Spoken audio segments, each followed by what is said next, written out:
We can't be complacent. We were complacent last time. Folks got a little lazy. Folks took things for granted. And look what happened. Not this time. Not in this election. I understand there's some Americans who get frustrated by government. They feel like, oh, it doesn't make enough difference. My vote won't make a difference. Listen, the government's not perfect. It's not going to solve every problem. But a good government can make things better. Things were better when I left office than when I started. They weren't perfect, but they were better. A president shouldn't make things worse. A president by himself can't solve every challenge facing our economy, but if we elect a president who cares, and we elect a House and a Senate and a State House and a State Senate that are focused on working people and getting you the help you need, it can make a difference. A president by himself can't eliminate all racial bias in our criminal justice system, but if we elect district attorneys and state's attorneys and sheriffs and police chiefs focused on equality and justice, it can make things better. And that's what voting's about. Not making things perfect, but making them better. It's about putting us on track so that a generation from now we can look back and say, hey, things started getting better. It's about using the power we have and pulling it together to make sure that we have a government that's more concerned, more responsive, more focused on you. And you know what? When I hear people say, well, I don't know, I voted last time, and things didn't change as much as I thought. Listen, we've never come close to seeing what it would be like if everybody voted. In 2008, that was the highest voting rate in modern presidential history. You know what? We only got to 61%. That means 39% of the folks didn't vote who were eligible to vote. What would happen if suddenly we started getting 70% voting rates? What would happen if we got 60, 70% of the people voting instead of 55% of people voting?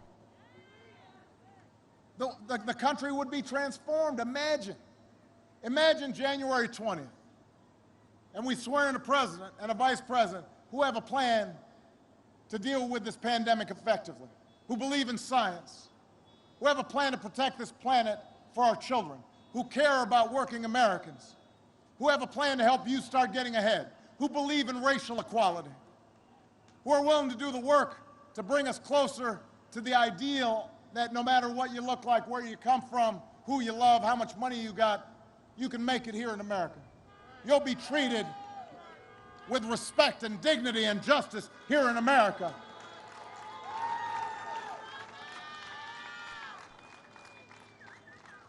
Imagine a president when Puerto Rico gets hit by a hurricane, doesn't respond just by throwing paper towels,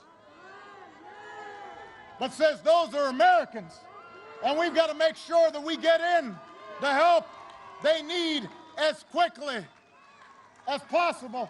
That's what you should expect from a president, and if you're not getting that, then you have to go out there and vote to make it happen.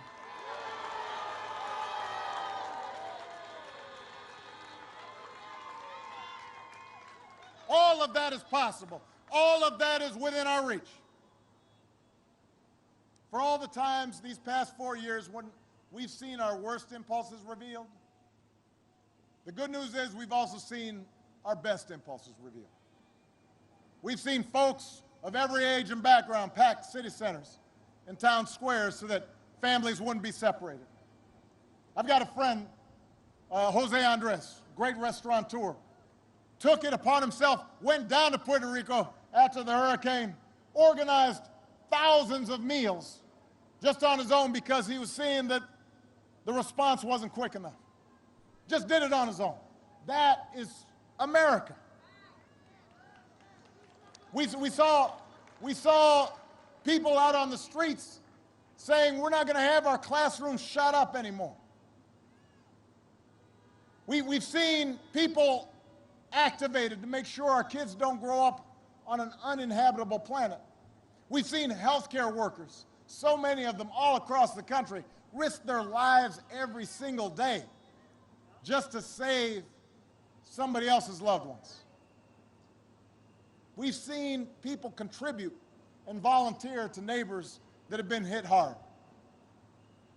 We've seen Americans of all races joining together to declare, in the face of injustice and brutality at the hands of the state, that Black lives matter, no more but no less, so that no child in this country should feel the continuing sting of racism.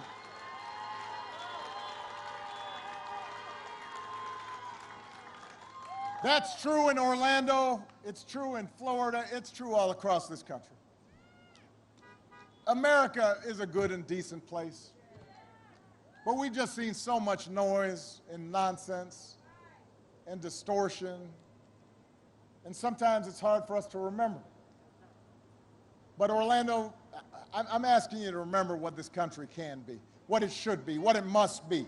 I'm asking you to believe in Joe's ability to lead this country out of these dark times, to help us build it back better. Don't abandon those who are hurting right now. We can't abandon the kids who aren't getting the education they need right now. We can't abandon all those young people who are out on the streets who inspired us. We got to channel their activism into action. We can't just dream for a better future. We got to fight for a better future. We've got to out-hustle the other side. We've got to vote like never before and leave no doubt. So make a plan. Vote as early as you can. Grab your friends and your family. Get them to vote all the way up and down the ticket. And if we pour all our efforts into this final week, if we vote like never before, then we will elect Joe Biden, President of the United States. We'll elect Kamala Harris, Vice President of the United States. We will establish once again what this country stands for, what our values are, who we are as a people. Let's get to work, Florida. Let's bring it home. I love you, Orlando. I love you, Florida. Honk if you're fired up. Honk if you're ready to go. Are you fired up? Are you ready to go? I'm fired up. Let's go do this thing. Let's bring it home. Thank you.